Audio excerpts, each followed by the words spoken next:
Food చాలా బాగుంది కదా. బాగుంది. సో అలాగే కార్తీక సోమవారాలు అయితే అయిపోయాయి కదా, లాస్ట్ వారం అని చెప్పి అయితే వచ్చారు గుడికి. రోడ్డు మీద రాయలు ఉన్నట్టు గుడి చుట్టూ ప్రసాదం పెట్టారు భయ్య. ఫ్రీగా పెన్నాలు దొరికితే వదలమా, అలాంటి చెప్పులు దొరికితే వదులుతామా. మా తమ్ముడైతే వెళ్ళిపోయాడు మా చెప్పులు తీసుకుని.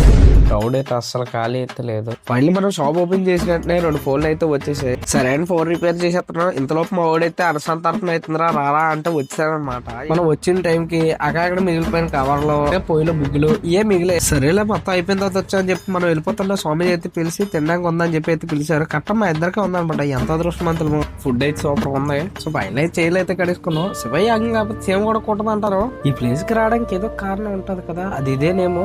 సాక్షాత్తు పరమశివుడే వెలిచాడంట ఇక్కడ. విఘ్నేశ్వరుడి గుడి, సాయిబాబు గుడి, ఆంజనేయ స్వామి గుడి, ఇలా ఎన్నో రకాల గుడులు అయితే ఇక్కడే ఉన్నాయి. అలాగే సుబ్రహ్మణ్య స్వామి గుడి కూడా ఎవ్రీ వీక్ చేస్తున్నారంట. ఇక్కడ చూసుకున్నట్టయితే చాలా అంబియన్స్ అయితే బాగున్నాయి.